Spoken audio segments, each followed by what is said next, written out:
Yo, what's up, guys? It's your favorite stupid American here with How Americans Got So Stupid. So, without further ado, I have nothing to add to this, so let's just get to watching. You wanna know how I got this dislike ratio? I make a video praising the Soviet Union, and nobody bats an eye. I make a video praising the United States, and everybody loses their minds.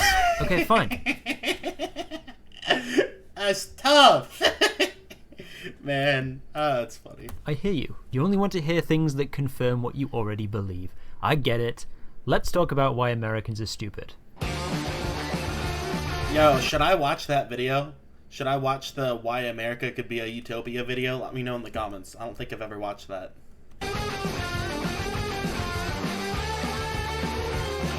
There's a famous episode of the Jimberly Kimberly live show where clueless residents of Los Angeles fail to name a single country.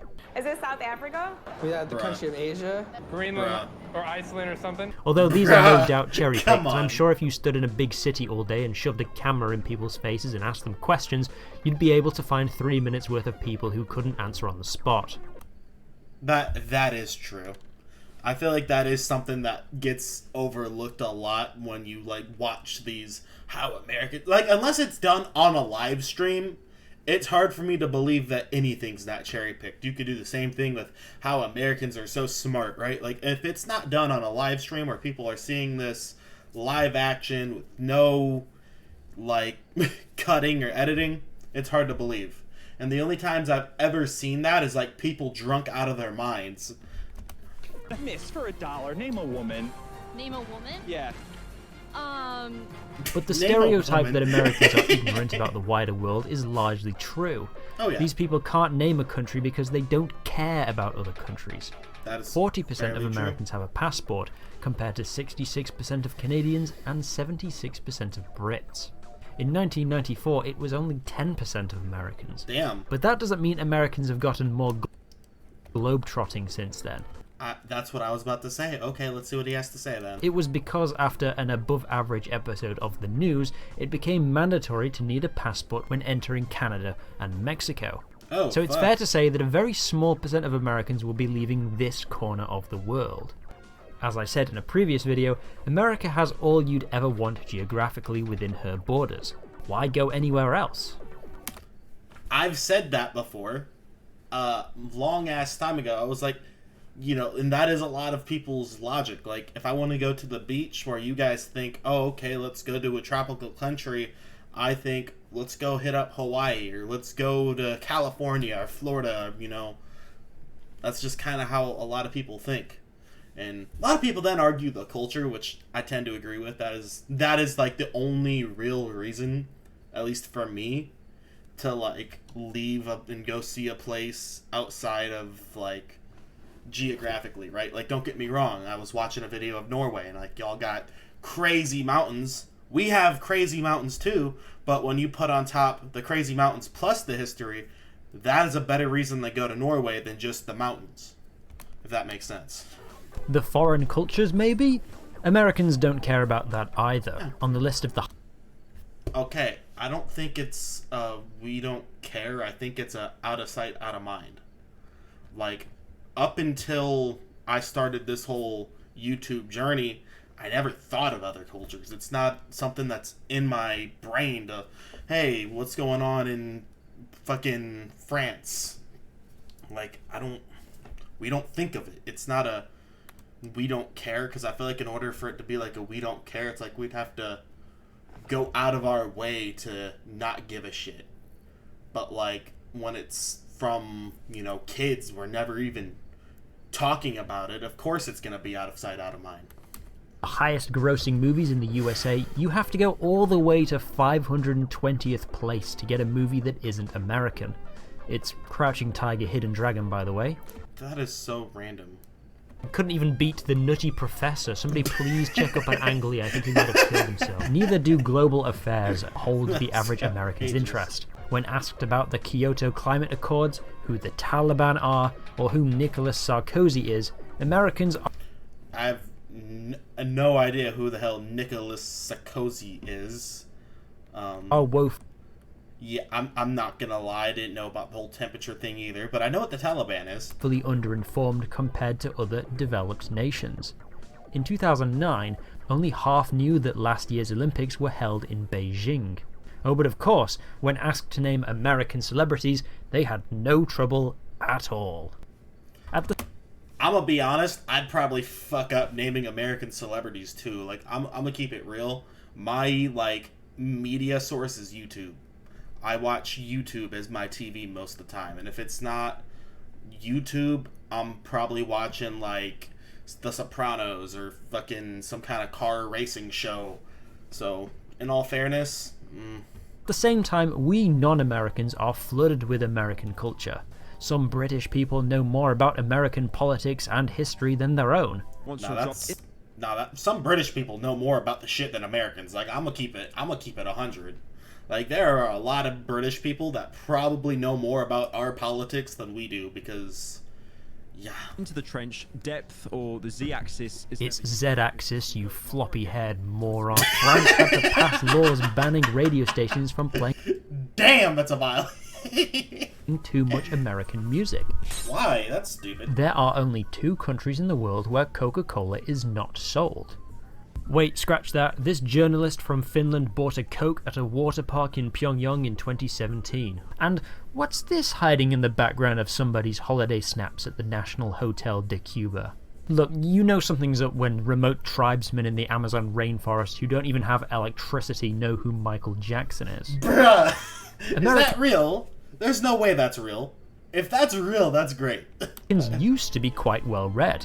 After the Second World War, Americans consumed 63% of all the newspapers in the world, and they used this to their advantage. In 1948, the newly formed United Nations created a list of human rights that all countries should strive to uphold. One area that Americans were particularly interested in was this one, Article 19. Everyone has the right to freedom of expression and opinion, and receive and impart information and ideas through any media and regardless of frontiers. What the USA wanted was a completely level playing field. Anyone can buy any media from any other country. A global free market of ideas, released from the shackles of censorship. And I should circle back kind of what I was saying earlier about how, like, Americans don't care, it's out of sight, out of mind. This is a prime example of what I mean. Like, at this point, you know, news from other countries was being spreaded out. So we were looking at it, we were checking it out, it was on our brains, so we had the opportunity to care. Whereas, like, you know, when you go on CNN and you're seeing absolutely nothing about any other countries, is it that we don't care, or is it that it's just not shown to us so we don't think about it?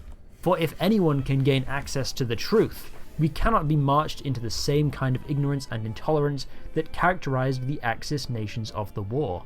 This is admirable. Freedom of speech is a core value of the United States and many other allied nations.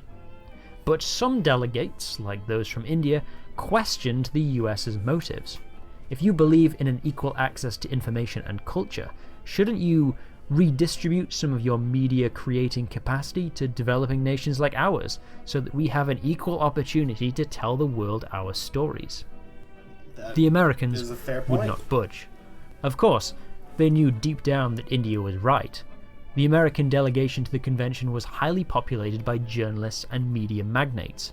They knew that if countries couldn't afford their own news, they would be increasingly reliant on buying news from American wire companies like the Associated Press, which was good for both the media companies' profits, but also the US State Department, who would no doubt have been licking their lips at the prospect of 1 billion people reading news with a specific American spin on it. In 1944,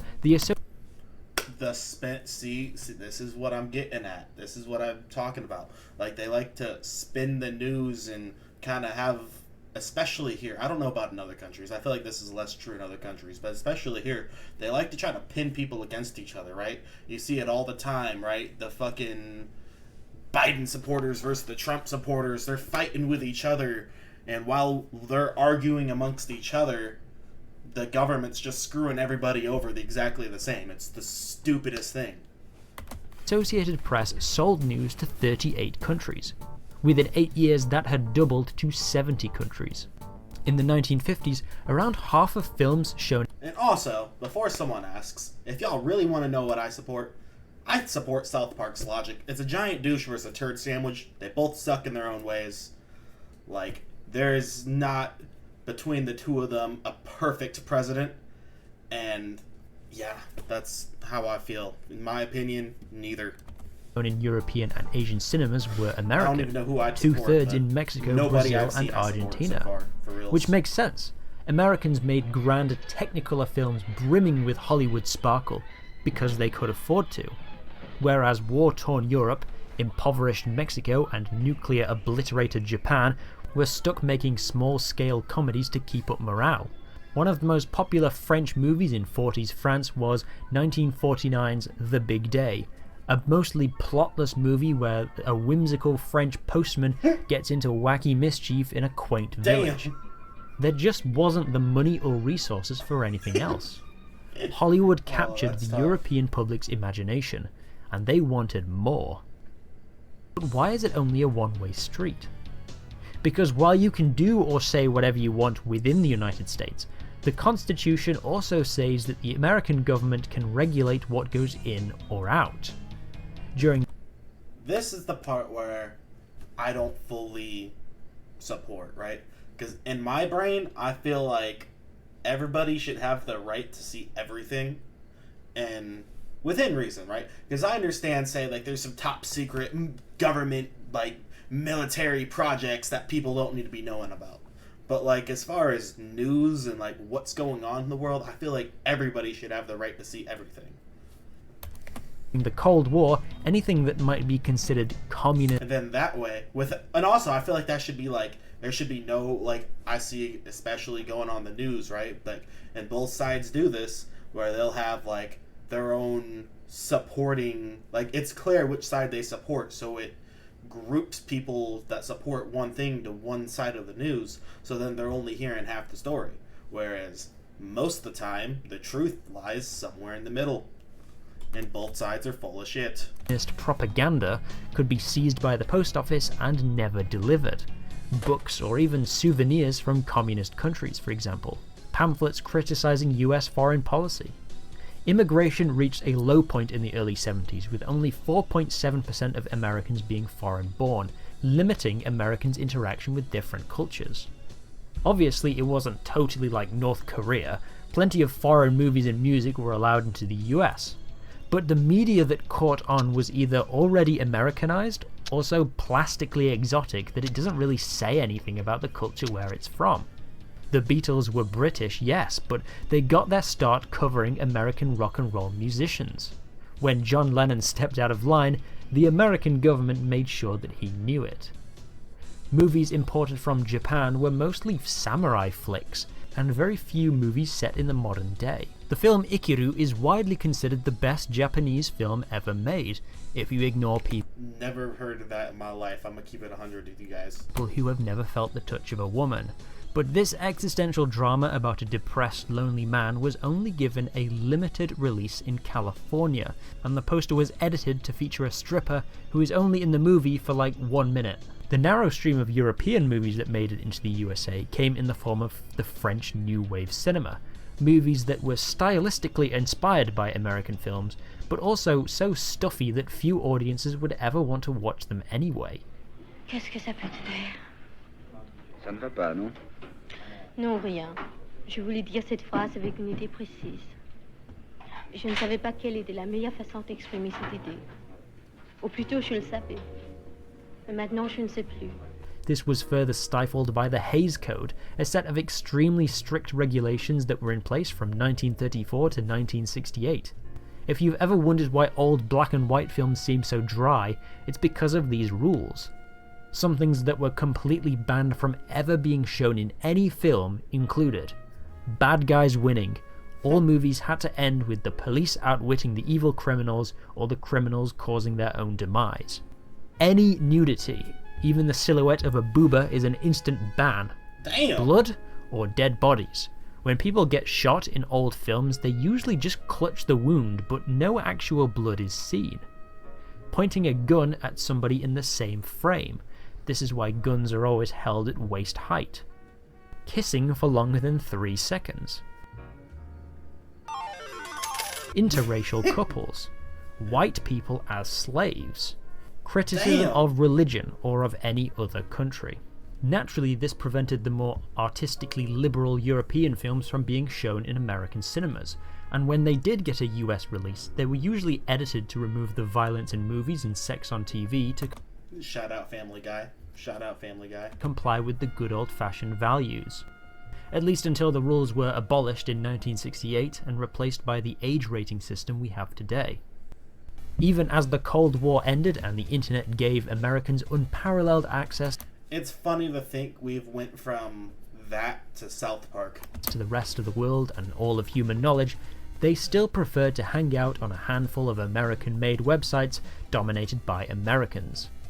The insular culture of 20th century America has carried over to the 21st.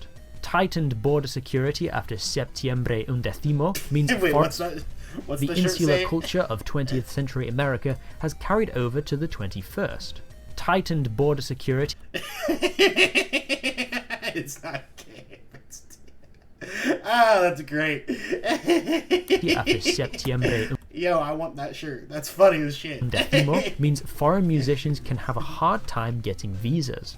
In 2002, the touring visa of a German orchestra was cancelled after it was discovered the cellist had a criminal record for shoplifting a pair of tweezers in 1991. When they tried... Oh, come on, really? Imagine banning somebody from a country because they stole a pair of tweezers years ago. Oh, that's some stupid shit. Again for a visa in 2004, the cellist had to undergo an hour-long interview with Homeland Security and had to physically pick up his visa from the US Embassy. Global cultures might be more present in American media, but they're always through the lens of American characters, such as The Last Samurai starring Tom Cruise, where he plays a white guy in 1870s Japan. 7 Years in Tibet, another American in China. Indiana Jones, American in Egypt. The Bourne Identity, American in France. Inglourious Bastards, Americans in German-occupied France. See, I'm not gonna lie. The stuff that, like, it's so obvious, but I never noticed. Like, until right now where it's, like, pointed out to me, and I'm watching it all, I'm like, that's crazy to think of. Because, like, I never... Like, obviously I've seen it, but, like, it's never crossed my mind until, like, right now. That's crazy. And for the ladies in the audience, Mamma Mia. For a movie set on a Greek island, there's not a single Greek person in the entire movie! Is there any hope for America, or are they destined to be a stinky, dumb redneck country forever? Ain't nothing wrong with some rednecks. Come on now. Come on, give the rednecks a break. Rednecks are fun as fuck. Maybe. In 2000, 92% of the music in the USA Top 50 was American, making it the second most insulated market in the world after Pakistan. But today it's more like 60%, with Brits, Canadians, Latin Americans and Africans making themselves more seen in the charts. See, I feel like what it is as the internet's getting bigger, right? The older generation that never used internet's starting to die out, you know, even now, like, the middle-aged people are still, you know, we're still around for the beginning of the internet. So it's like, I feel like the internet is bringing people more together, and we're starting to see our differences, but also our similarities.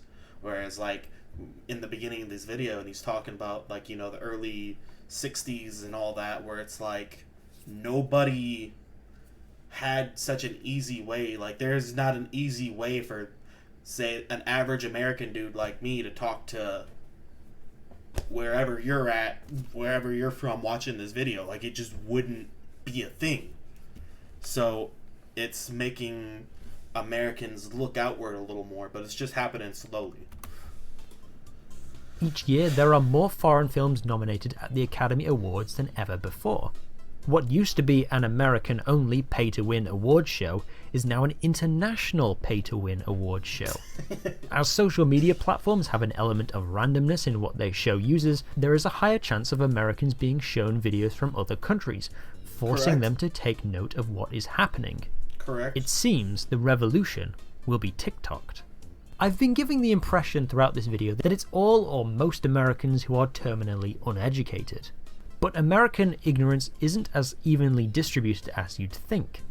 That study I mentioned earlier, when adjusting for English proficiency, income and education levels, Americans are really no different from their European counterparts, and in some cases marginally smarter. That's interesting. Knowledge about the wider world even correlates to political views, and not in the way that you'd think. A 2022 survey asked Americans 12 questions about the world, such as who is the British Prime Minister, what does the Indian flag look like, and what this symbol represents. The people who answered the most questions correctly were committed Democrats and committed Republicans. Swing voters, those enlightened centrist chads, were the stupidest.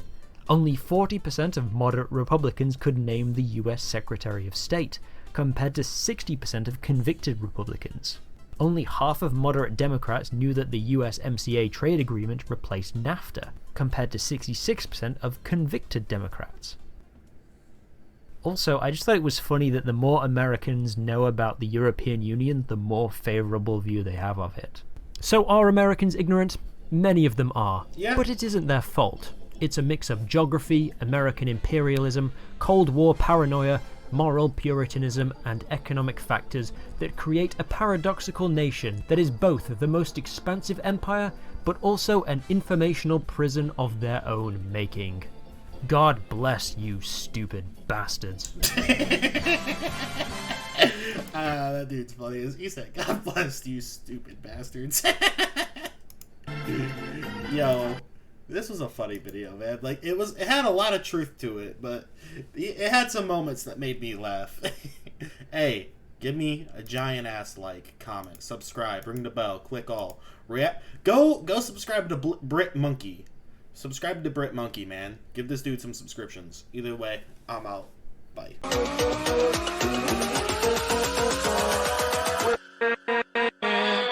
With